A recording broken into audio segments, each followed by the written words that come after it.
Olá, família Abrindo a Mente, a paz para todos. Sejam bem-vindos a mais um vídeo do nosso canal. Nós vamos falar sobre a oferta da viúva. Os cães gulosos ensinam errado. Está escrito em Marcos capítulo 12, do 41 ao 44, e Lucas 21, do 1 ao 4. A oferta da viúva. Primeiro, Jesus estava em uma parte aberta do templo para as mulheres judias.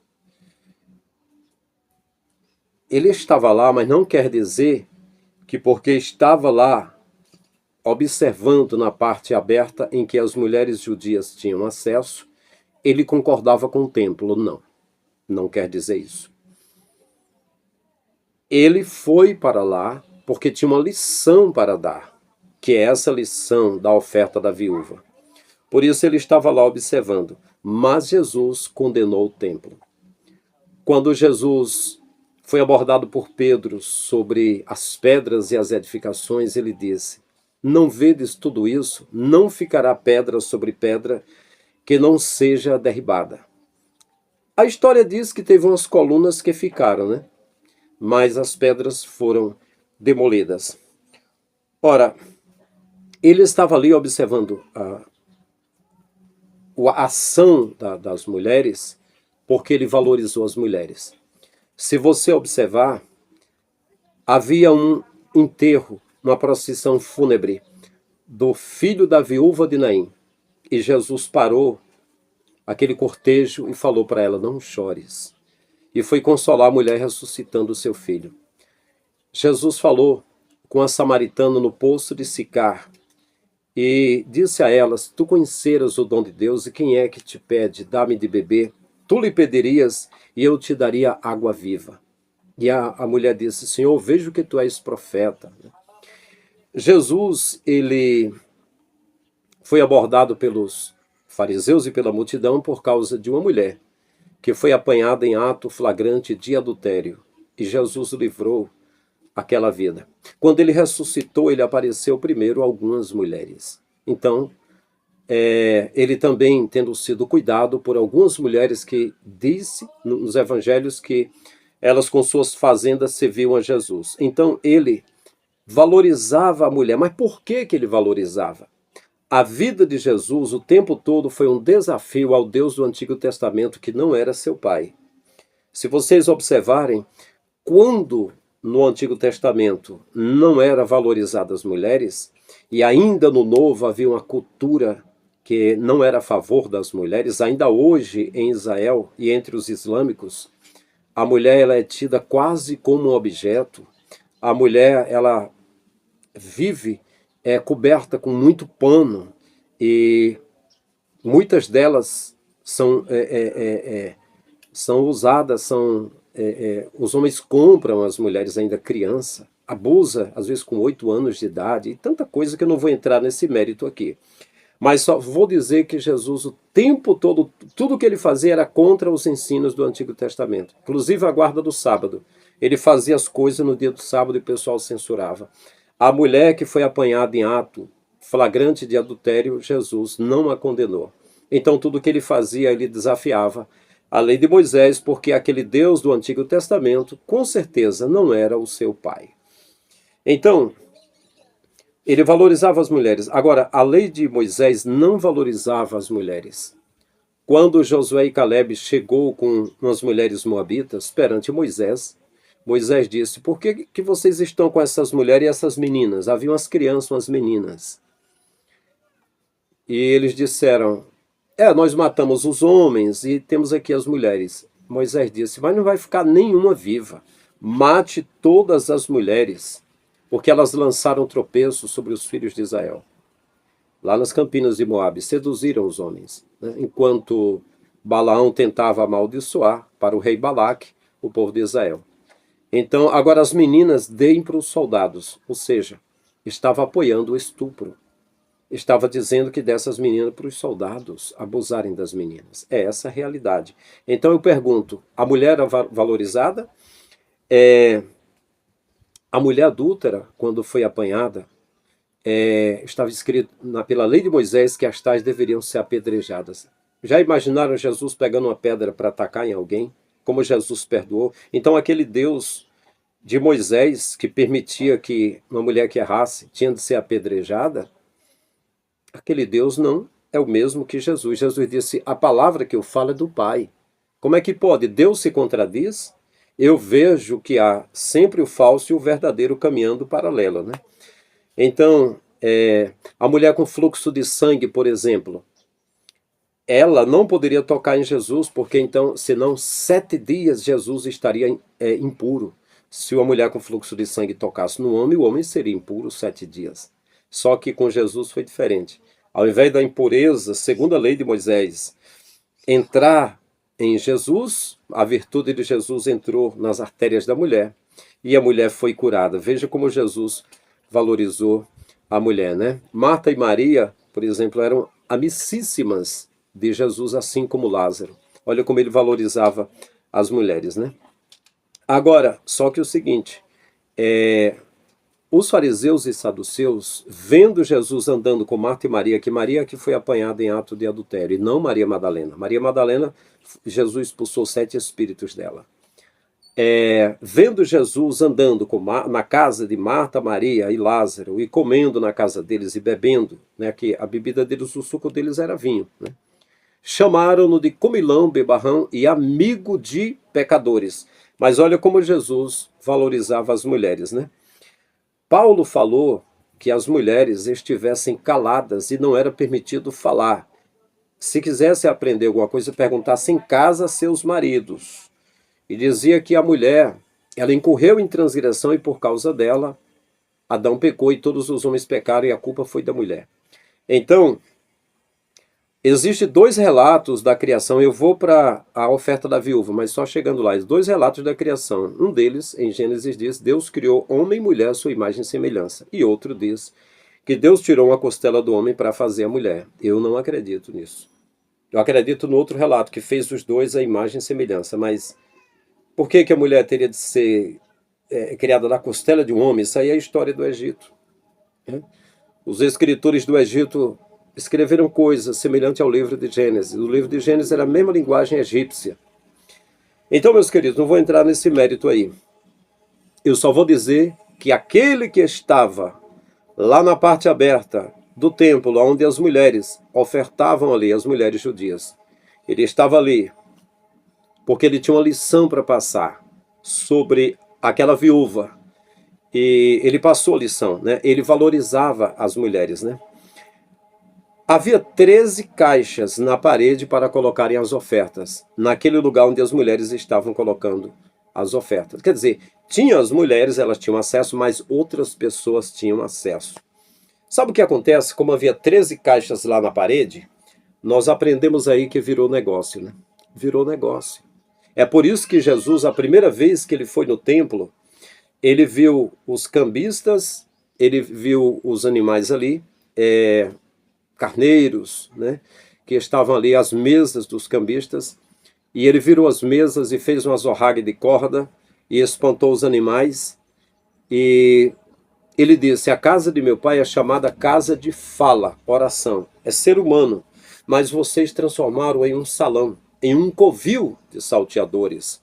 O covil significa uma caverna, onde depois dos assaltos eles iam lá na caverna para repartir os espólios, os despojos, o produto do roubo. Então, Jesus disse que era isso. Inclusive, hoje, nas igrejas evangélicas, após as pregações, após todas as encenações, o combinado é que o pastor e o pregador repartam a oferta que foi tirada ali, eles repartam. É um negócio que a maioria faz. Eu nunca fiz e fico longe disso. Prefiro trabalhar com as minhas mãos, porque não quero, nunca quis fazer da minha fé negócio. Quase 10 anos pastoreando igreja, eu gastei o que eu recebi com os meus irmãos. E mais de 10 anos sendo itinerante, o que eu recebi eu também gastei com meus irmãos, apesar de nunca cobrar cachê, apenas pedir uma oferta voluntária de amor. E a maioria nem me dá, né? Porque quando você não tem um compromisso fixo, ninguém se compromete, são covardes. A maioria nem dava oferta. E era difícil, só eu vendendo um DVD, um CD, uma apostilha para poder conseguir algum dinheiro. Ok, então virou negócio.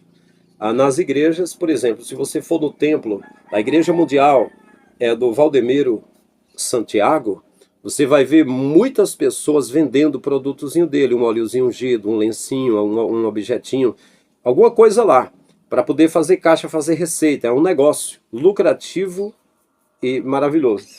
E o Valdemiro tem 7 aviões. Depois eu vou fazer um vídeo mostrando aqui provas e documentos. 7 aviões, fora que ele tinha, ainda deve ter, fazendas de gado que dava 600 Maracanã de território de gado que ele tinha. Esses caras são bilionários, né? E quando declara a renda, quando se candidata a uma política, por exemplo, diz que tem milhões, seja o Feliciano, seja o Malafaia, seja qualquer um deles, o Abílio Santana, eles declaram que tem milhões, mas tem muito mais, porque fazem, às vezes, milhões de dinheiro, milhões, em uma noite só. Né? São donos de ministérios. Então, junta dos estados todos, né, aquele dinheiro. Às vezes, quando pede, como o Valdemiro, olha, não pague aluguel não, agora não pague não, que eu tenho aqui um compromisso de pagar a TV, como se já é dele. Esse pessoal é dono de TV, tem deles que são banqueiros já, que fabricam dinheiro.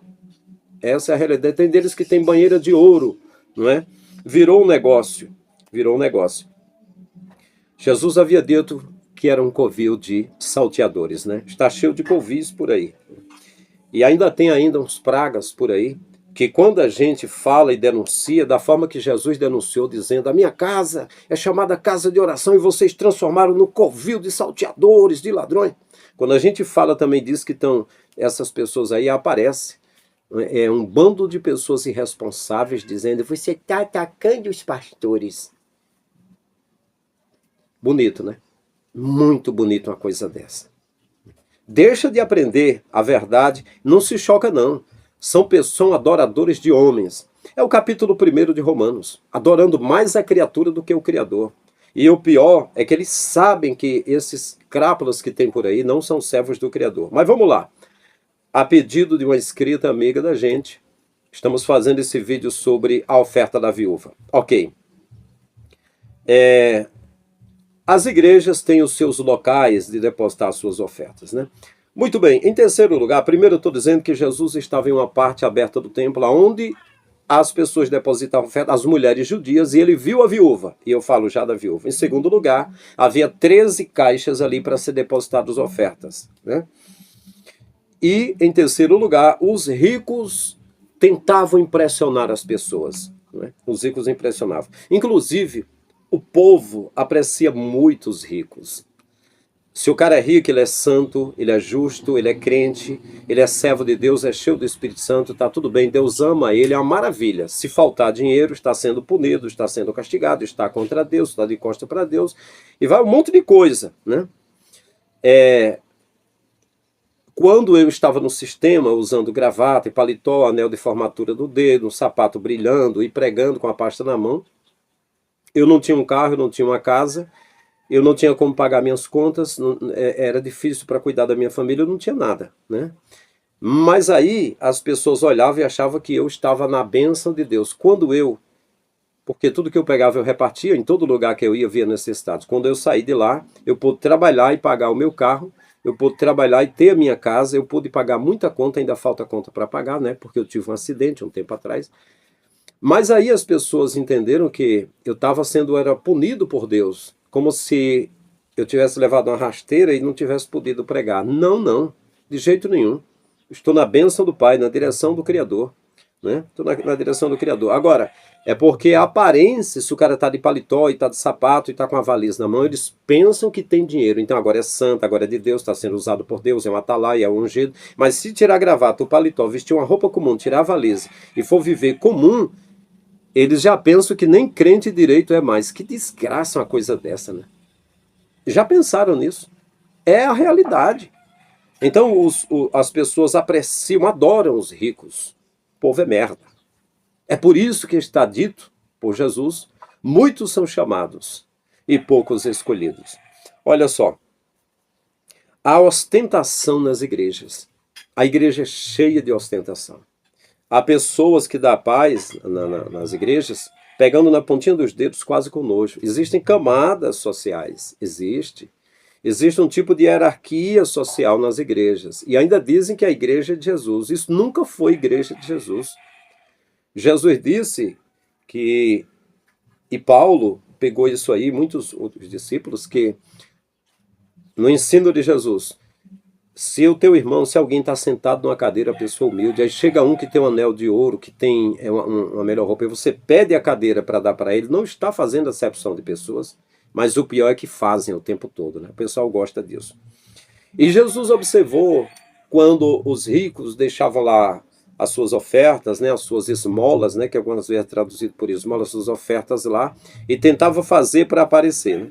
Tentava fazer para aparecer. Olha só, eu agora me recordo, lembro que um amigo meu na cidade de Quixeré, ele tinha uma loja, o nome da loja era, o nome dele, né, era Paulo Peças. O meu amigo Paulo Peças aqui em Quixeré, onde eu moro faz parte do município de Quixeré, né? Lagoinha é uma serra, faz parte desse município. E o meu amigo Paulo Peças, a Maéville, a esposa dele, é cantora. E ele gostava de sairmos algumas vezes, eu pregava e ela cantava, a esposa dele cantava, nós saímos para algumas igrejas. E o Paulo Peças me convidou para almoçar na casa dele. E eu fui um dia, estava lá sentado na mesa na casa dele, e o Paulo, a loja dele era uma loja de motos, e tinha peças também, né? Era oficina, vendia motos e tinha peças, né? Ok, aí o Paulo, o irmão Paulo disse, pastor, aqui na minha mesa já sentou muito homem de Deus, pastores e cantores. E aí eu falei para ele, bom, Paulo, eu tenho uma palavra do Pai para você. Talvez você não entenda, até não aceite, mas vou falar para vocês. Pastores e cantores você vai encontrar bastante que possa vir na tua casa, mas alguém especial, se você quiser agradar o Criador, faça de propósito, um dia, faça um almoço especial, procure saber da pessoa mais pobre que tem, o mendigo, a pessoa mais sem recurso ou que ninguém convida, aquela pessoa desprezada, e chame e faça um banquete, e aí o pai vai gostar. Bom, eles ficaram calados, não falaram nada, né, sobre isso. Não disseram nada. E depois eu até lembrei disso, ele estava entregando uma mercadoria aqui no maior mercado que tem aqui, que é do Vicente, o Mercadinho São Vicente, e aí eu até relatei isso, eu falei para ele que eu lembrei disso que eu tinha falado para ele no almoço na casa dele, falei para o Vicente, que é o dono do mercado. Eu até relatei, estava lembrando isso aí. Pois bem, então a ostentação que as pessoas exibem na igreja, muitas vezes dão até ofertas para aparecer, essa coisa toda. Para o pai não importa, para mim também não importa. Porque eu sei que o irmão me convidou porque tinha carinho, e convidou, e porque ele gostava das minhas pregações, eu sei. Mas eu deixei essa palavra porque foi uma direção que eu tive do pai, de falar isso para eles, que o pai olha muito para as coisas humildes. Enquanto as pessoas olhavam e viam os ricos dando grandes ofertas, Jesus observou uma viúva com 2 moedinhas que entregou ali. Mateus 6, do 1 ao 4, Jesus até disse, quando deres a tua esmola, não faças tocar trombeta diante de ti. Dê a tua esmola em secreto, para que o teu pai que te vê em secreto te abençoe, não é? E ele falou aquilo lá, por quê? Porque as pessoas estavam entregando ali para aparecer. Não é o caso de você procurar ajudar pessoas e você se informar de famílias que passam fome, e você fazer campanha, porque eu fiz, e outros que fazem, eu fico muito feliz, eu sempre incentivo a fazer. Faça campanha de quilos, se você não pode comprar um mercantil e dar para alguém carente, faça isso, entenda que você está dando para Jesus, porque são os pequeninos dele que ele ama, e ele quer. Pois bem, então, e na verdade aqui eu aplico outra lição. A oferta não era para ser entregue em caixas em templo, era para ser dado a pessoas pobres, ser levado diretamente para o pobre, para a viúva, para o órfão, o estrangeiro. Era assim, não era entregue em templo, né? Mas naquela época já tinha, olha só o que estava acontecendo. Agora, uma observação aqui, possivelmente em quarto lugar, a viúva trabalhava arduamente quando devia ser cuidada. Aquela viúva deu do sustento que ela tinha, porque era viúva, e a mulher viúva não tinha INSS nem aposentadoria. Ela certamente, ela deu tudo que tinha porque não tinha esposo, e Jesus olhou e viu a fé dela, que foi tão grande, porque certamente ela trabalhava arduamente. Quando ela deveria ser cuidada? Olha só, em Mateus 23:14, Jesus denunciou os fariseus e disse para os fariseus e saduceus: vocês devoram a casa das viúvas sobre o pretexto de longas orações, né? Ou seja, nem cuidavam das viúvas, além de não cuidar, ainda recebia oferta de viúva. Isso é devorar, isso é afligir. Não era para afligir a viúva recebendo a oferta dela, não era para receber nada, era para se informar de quem era viúva e cuidar. É assim que está escrito. Por isso que Jesus disse que eles devoravam. E devoravam por quê? Devorar não é a expressão de um lobo, devorar não é a expressão de um cão, pois em Isaías 56, 10 e 11, diz que os pastores de Israel são cães gulosos que nunca se fartam. Eles não se fartam, então eles devoram da casa da viúva, da casa do órfão, da casa do estrangeiro, de qualquer um. Eles pegam até do diabo. Se o diabo levar, eles dizem, não, é do diabo, mas na minha mão está santificado. Como que você não é santo? Você não é separado para o Pai. Você é separado para mamão, para o dinheiro. Então essa é a realidade, né? Então, em Salmo 146:9 diz que o Senhor protege a viúva e o órfão. O Senhor protege, o Senhor cuida, mas eles não estavam cuidando. Que vergonha, que vexame. A viúva levando oferta e botando lá, e por quê que Jesus soube que ela era viúva? Porque as pessoas comentavam, olha, essa mulher é viúva. Aí a mulher vai lá no templo, aprendeu errado. A mulher entendeu, aprendeu que era para todo mundo ofertar, mas estavam ensinando errado, porque a própria lei de Moisés dizia que era para elas serem cuidadas, e eles permitiam que ela ofertasse. Mas Jesus disse, vós devorais a casa das viúvas, em Mateus 23:14. Lembrei-me aqui, eu estava na cidade de Iguatu em 2011, e aí tinha uma senhora grávida, ela era uma senhora jovem ainda, e o pai falou comigo, dê um abraço nela. E eu achei aquilo estranho, porque nunca tinha acontecido comigo. E eu cheguei perto dela, peguei nos ombros dela, encostei minha cabeça no ombro dela e ela chorou. Ela chorou imediatamente. E chorando ela disse, pastor, eu sou viúva, meu esposo morreu nesses dias, eu fiquei grávida. E eu estava tão triste hoje. E eu pedi a Deus que queria ganhar dele um abraço. Esse abraço que o Senhor me deu aqui foi Deus. Foi o Pai, através de ti, que me deu esse abraço. E ela disse, espera aí que eu vou pegar uma coisa aqui. E ela veio com R$ 100. Isso era 2011. Ó, tá aqui uma oferta para o senhor. Eu falei, não, não, não. Eu não posso aceitar. Jamais. Ela, não, é de coração. Eu falei, não, não posso. Eu não posso aceitar. A viúva, segundo a Escritura, é para ser cuidada. E você acabou de ficar viúva. E você tem despesa. Não, não posso aceitar. Ela disse, não, mas foi Deus que mandou. Eu falei, não, mas o pai me conhece. Ela, não, não, aceite, por favor. Aceite porque foi o pai que mandou que eu te desse. E aí eu acabei aceitando. Mas achei difícil, muito difícil. Eu insisti para não receber. Eu não recebo ofertas, ajuda de pessoas carentes. Eu só recebo de pessoa que pode me ajudar. Porque eu só quero que me ajudem aqueles que podem. Os que não podem, eu quero que o pai me dê recurso para eu ajudar os que não podem, né? Sempre foi assim a minha fé. Em Êxodo 22:22 está escrito para não afligir a viúva, ou seja, para não receber nada da viúva, para não cobrar nada da viúva, é para ajudar a viúva.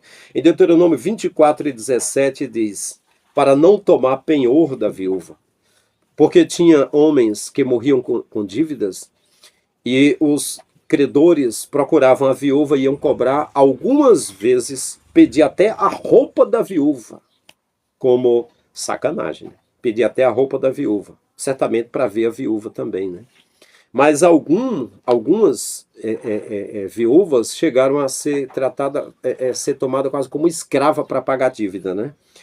Para pagar dívida. É por isso que Eliseu visitou uma viúva que o marido morreu e deixou contas para ela pagar.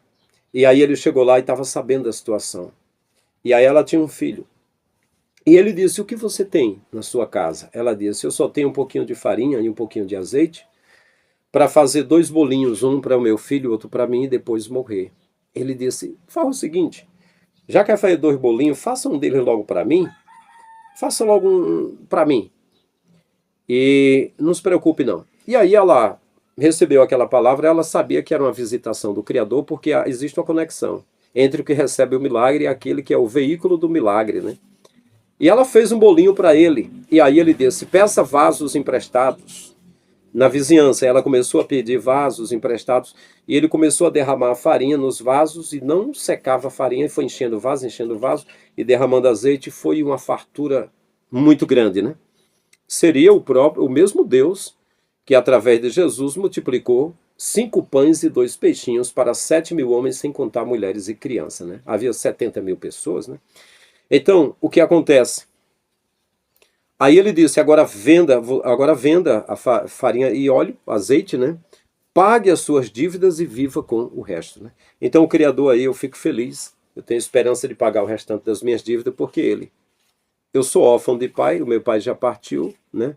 Quem assumiu a minha paternidade, quem tem cuidado muito de mim, durante muitos anos cuidou de mim, muitas vezes, igual um pai, é meu irmão Nequinho, que é o segundo vice-presidente da igreja, é presbítero, é meu filho na fé, e trabalhou comigo quando eu fui pastor de campo. Trabalhou comigo e depois de 1 ano e meio, ele trabalhando, o presbítero mais dedicado, fazia todos os trabalhos, né, e fazia por amor, pela fé, né?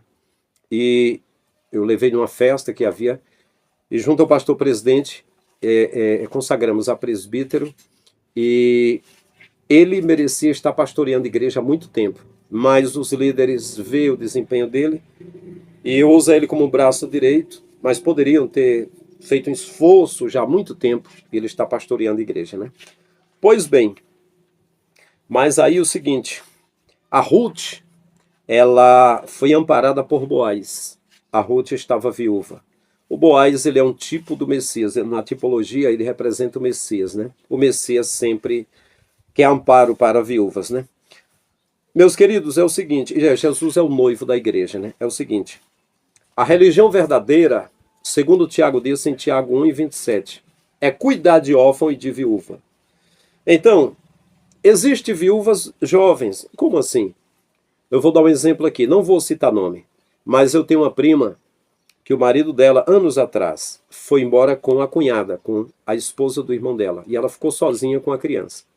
E o pai e a mãe não estavam ajudando ela. Segundo ela estava magrinha, ela estava passando fome. A igreja não sabe dessas coisas. A igreja, o templo, as pessoas não sabiam que tinha uma viúva dando 2 moedinhas de oferta lá, quando era para ser cuidada pelo templo. Da mesma forma também a minha prima, bem jovem, com a criancinha, estava passando fome, porque os pais, eu não sei porquê, não estavam cuidando, ajudando ela. Ela falou isso para mim, eu não estou citando o nome aqui, mas eles pegavam R$ 50 e mandavam em sequência, todo mês, não sei se era por quinzena ou por mês, acho que era por mês, para Valdemiro Santiago, que era milionário. Mandava para ele, não ajudava ela. Então, esse tipo de pessoa, um tipo de jovem que foi deixada pelo marido e agora está sozinha, e se os pais não estiverem cuidando, é uma viúva, enfim. Ela é como se o marido tivesse morrido, ela está passando necessidade, era para as igrejas cuidarem. E isso está cheio por aí, e ninguém cuida. E é um absurdo, né? É um absurdo. E aí eu pus no coração eu peguei de um material que eu estava trabalhando, peguei R$ 1.000 de produto e passei para ela e fiquei engajando com ela e acompanhando. Passei para ela vender, para ela ir tendo recurso, e ficamos orando e lutando para o pai cuidar dela. Ela está casada novamente e agora ela está cuidada.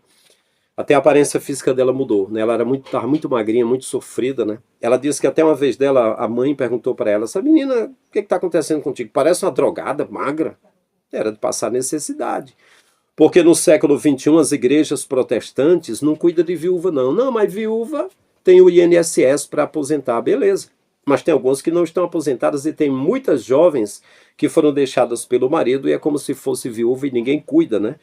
Mas só quer que essas pessoas arranjem emprego de todo jeito, deixem os filhos em qualquer canto, se empregue e dê 10% para eles. É isso que eles querem, né?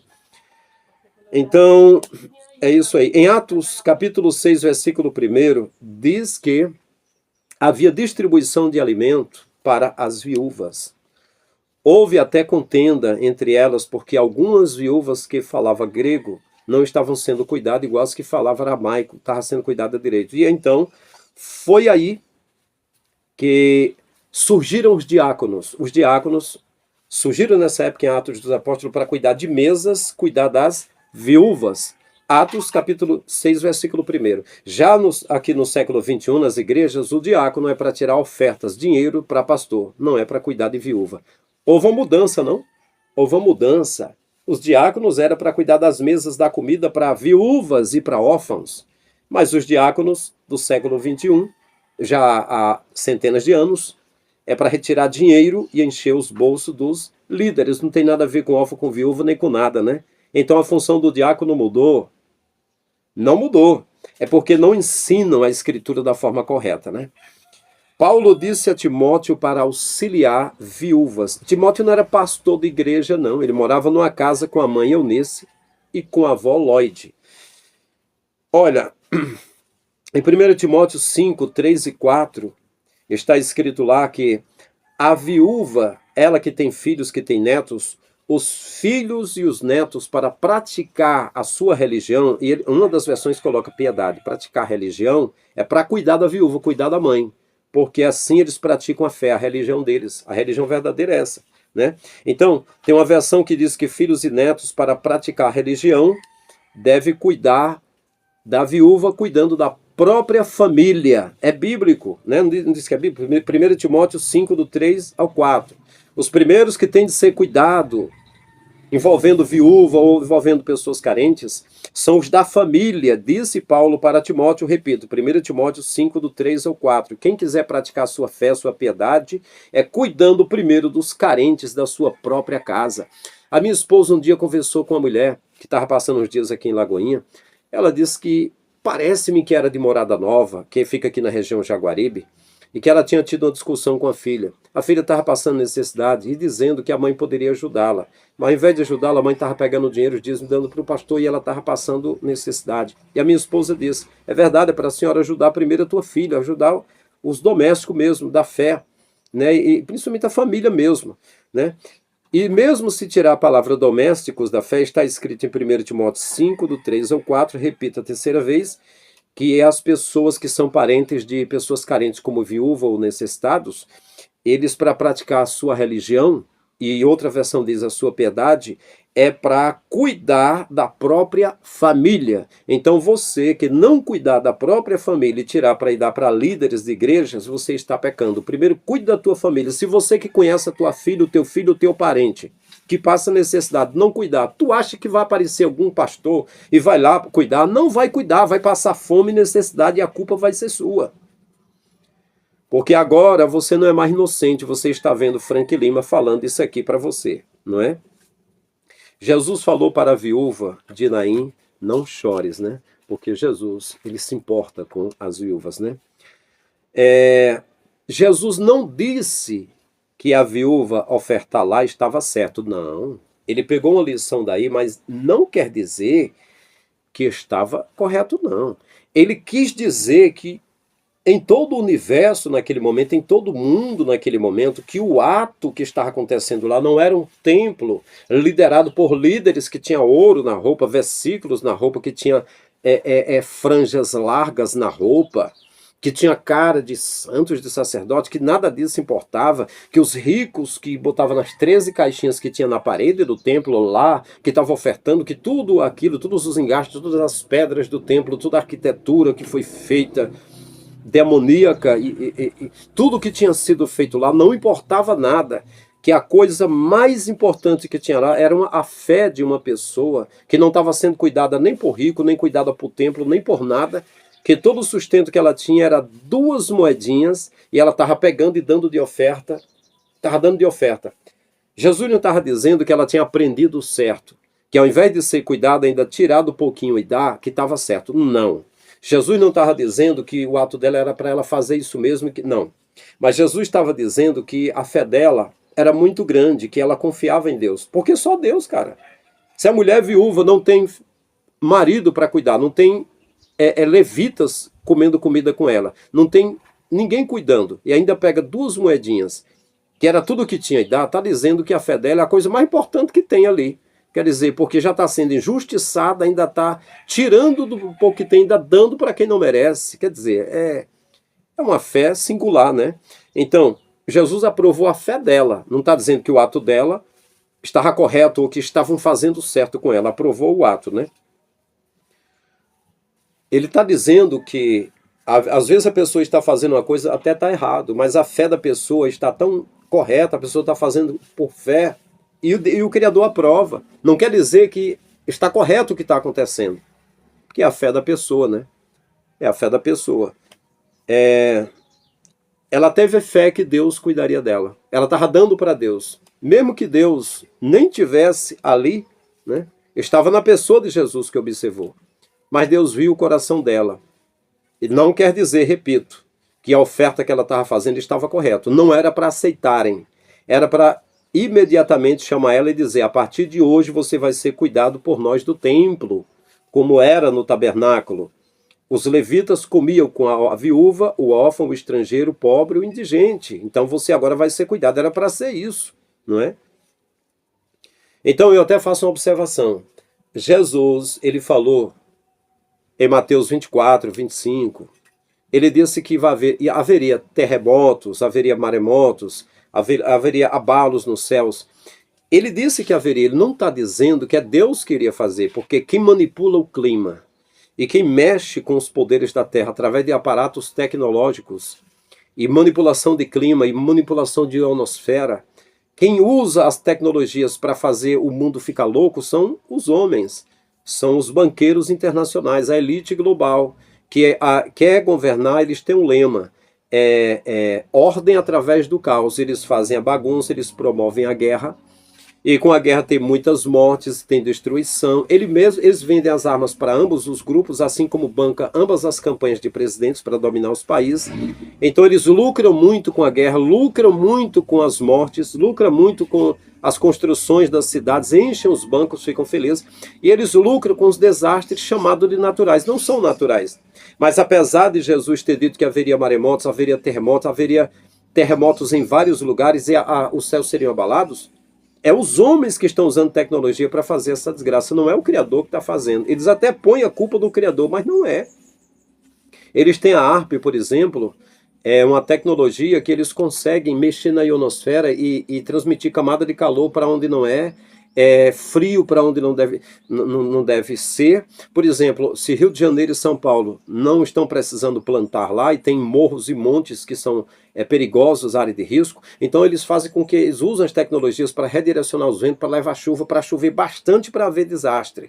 E aí no Nordeste, se o pessoal está plantando, aguardando chuva, eles lutam, eles têm as previsões do clima, do tempo. Por quê? Porque eles têm informações privilegiadas tecnológicas que eles manipulam o clima. Eles já sabem onde vai ter calor, onde vai ter frio. Eles sabem porque eles fabricam isso. Eles pegam a matéria da natureza e eles transformam nessas barbaridades. Eles fazem isso.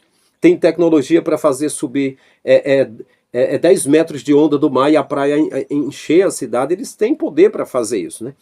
Então, quando Jesus disse também para os fariseus: vós dais o dízimo da hortelã e do cominho, mas desprezaram a justiça, a misericórdia e a fé, Jesus não estava aprovando eles trocar dízimo de alguma coisinha lá e não ajudar os carentes. Jesus não estava aprovando. Jesus falou do dízimo no Novo Testamento. Ele disse: vós podias fazer estas coisas sem omitir aquelas. Jesus não estava aprovando o que eles faziam. Eles recebiam prata e ouro e não ajudavam ninguém. Eles não cuidavam dos pobres e dos carentes e assaltavam a casa das viúvas. Por Jesus ter mencionado que eles trocavam dízimo entre si, simbólico, não estava dizendo que nós brasileiros é para receber dízimo, que existe pastores brasileiros para receber dízimo. Não, senhor, isso aí é mentira. Por Jesus, por exemplo, ter ido a um casamento em Caná da Galileia, aí as pessoas vão fazer uma cerimônia e dizem: Jesus honrou o casamento estando presente em Caná da Galileia. Não. Jesus foi convidado, ele estava ali para pregoar o reino de Deus. Não quer dizer que ele estava ali concordando com cerimônias. Não quer dizer isso. Ele mesmo disse, quando alguém falou sobre o divórcio, ele disse assim: não ouvistes o que foi dito? Deixará o homem pai e mãe, unir-se à sua mulher, serão os dois uma só carne, pronto. O casamento é a união do homem com a mulher. Abraão mandou Eliezer, o mordomo, ir até Labão, um parente, e trazer uma noiva para Isaac, e ele trouxe Rebeca na montaria, e Isaac estava no campo e tinha a tenda dele, e quando ele viu Rebeca, saiu ao encontro de Rebeca, os dois foram para a tenda, eles dois se deitaram, fizeram amor, e pronto, esse foi o casamento. Essa coisa do líder dizer, eu vou fazer uma cerimônia que fala a palavra para o casamento, isso não é casamento. Isso é um gancho que os líderes usam para fazer funcionar a sua loja de material invisível. Todas as cerimônias, as liturgias, não tem nada a ver com o ensino de Jesus. Jesus era contra, não fazia liturgia, entendeu? E também dizer, não, o casamento é o juiz. Não, o juiz ele faz união de bens, é um contrato que o juiz faz. Não é casamento. O casamento é o homem se juntar com a sua mulher e morar numa casa. Casamento, ou seja, os dois morarem numa casa, né? Estarem juntos é só isso. Então, o pastor não faz casamento e o juiz não faz casamento. O juiz faz um contrato de bens e o pastor fala as suas palavras, mas isso não é casamento. Então, eu estou dizendo que da mesma forma que Jesus falou sobre abalos da terra e terremotos, não queria dizer que era Deus, mas eram os homens que faziam, ele não estava dizendo que aprovava o que fazem, da mesma forma que Jesus disse a ele, vocês dão dízimo de hortelã e cominho, mas vocês desprezaram a justiça, a misericórdia e a fé. Não estava aprovando o que eles davam, o que eles faziam, da forma que eles faziam. Da mesma forma, Jesus ir no casamento não queria dizer que ele estava dizendo que era para fazer casamento, fazer cerimônia, não é isso. E principalmente esse modelo brasileiro, porque lá em Caná da Galileia era realmente se alegrarem e os dois dormirem juntos. Lá não tinha juiz, nem tinha pastor, nem padre para fazer cerimônia. Fariseu não fazia cerimônia, que eu saiba não. Que eu saiba não. Né? Não quer dizer que então Jesus está aceitando liturgia porque foi no casamento. Não, da mesma forma, eu reitero e digo, Jesus não estava concordando que a viúva desse a oferta, só pelo fato de ele ter visto que a fé dela era grande, porque deu tudo para aqueles crápulas que não mereciam receber nada. Né? Então eu quero deixar isso claro. Para concluir, né, quando Jesus falou sobre a oferta da viúva, ele estava legitimando o ato, dizendo que ela tinha mais fé do que todos os outros. Então aqui, nós podemos ver que ele olha para o coração e ele viu alguém que no seu coração não estava sendo cuidada, que estava precisando de ajuda, que estava carente, que estava sozinha e que ele sempre amou essas pessoas. É por isso que ele quer que você visite aquele que está só, que não tem visita. Às vezes é prostrado, só os parentes veem. Que visite aquele que está preso porque não tem visita de ninguém, não é? E aí você, às vezes nem os parentes estão visitando, você visita a pessoa. Aquele que está doente nos hospitais não pode sair do leito, você visita. Porque era isso que Jesus gostava de fazer, né? Então, essa questão da viúva não adianta as pessoas pegar o exemplo da viúva e dizer, olha, a viúva deu do que tinha, então você deve dar também. Não, não, não, não, não. A viúva, ela simplesmente deveria estar sendo cuidada e não estava sendo cuidada por aqueles crápulas. Segundo, aprendeu errado, que era para ela dar oferta, quando na verdade era eles que tinham de cuidar dela. Terceiro, a viúva tinha mais fé do que todos eles, então quer dizer que essa fé, você vê líderes aí, templos enormes e muitas e gasofilácio e tá lá caixinhas para botar oferta, envelopes, e a multidão de gente, nada disso é fé. Jesus olha e vê o coração de uma viúva, de alguém que está servindo a Deus incondicionalmente. E ele não estava ali incentivando ninguém a simplesmente pegar e ofertar, porque não, não, não, não. Ele valorizou uma coisa pequena.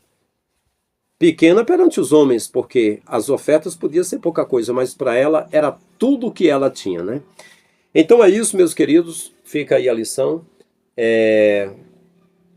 Não use essa viúva para querer tirar dinheiro das pessoas, tenha vergonha. Quero que você aprenda a moral da história. Se tem mulher que não tem um homem cuidando e ela tem filhos, e ela está lutando, arranje com as igrejas, pessoas. Se você não tem coragem, é mesquinho, líder. Você não tem coragem de fazer cesta básica e cuidar dessa pessoa, pensando que vai faltar para você, que o Criador não vai multiplicar porque multiplica. Então procure na tua igreja pessoas que têm lojas, que têm mercado, gente que tem recurso, e dá um toque para eles e pede para apadrinhar essas pessoas, essa viúva, esse órfão, essa pessoa carente, para cuidar deles, né? Porque estes são os pequeninos de Jesus. É estes que Jesus falou em Mateus 24, do 31 em diante, que ele um dia vai dizer: vinde bendito de meu Pai, possui o reino eterno preparado para ti desde a fundação do mundo. Porque eu tive fome, tive sede, estive nu, preso, doente, estrangeiro, e você cuidou de mim. Quando foi que eu cuidei? Toda vez que fizeste a um destes meus pequeninos irmãos que creem no meu nome, né? Pessoas que creem, que às vezes não tem nada, pega um pouquinho e ainda vai dar, né? E os caras que estão usando o nome de Deus aí já tem tudo e não tem coragem de cuidar das pessoas carentes. Então, meus queridos, é isso. Por hoje é só. Se você ainda não é inscrito, aproveite agora. Nós temos muito conteúdo por aqui, estamos só começando.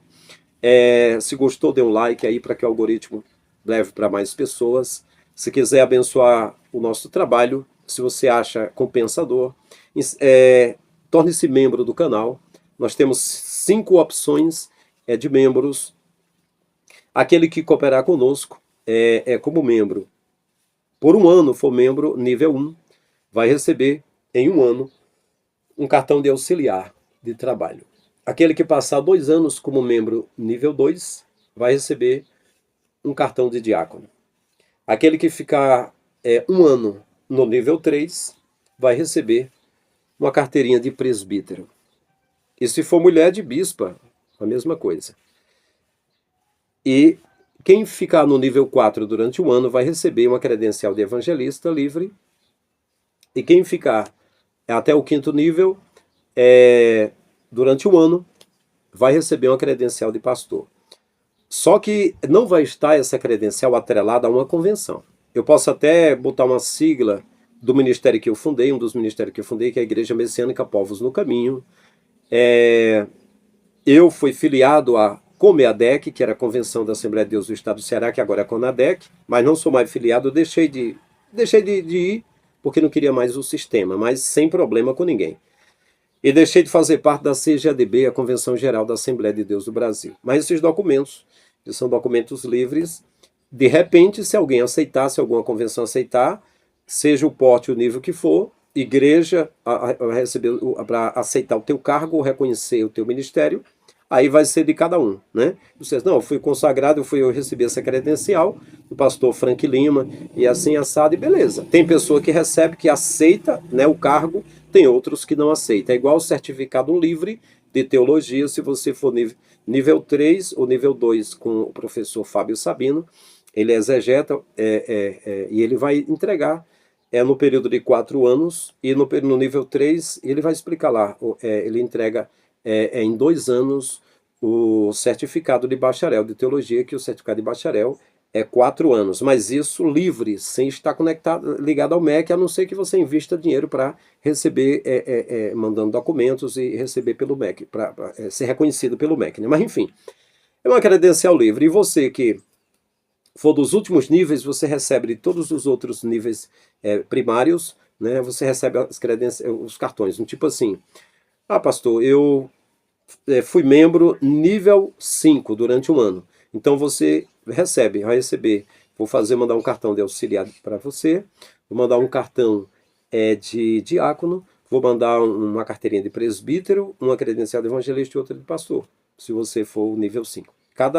Cada nível tem um modelinho de cooperação que você vai estar cooperando, né? Os que puderem cooperar mais, os que não puderem cooperar menos. De todo jeito, quem não puder ser membro, nos ajude em oração, continua como inscrito, tamo juntos, grande abraço, até o próximo vídeo.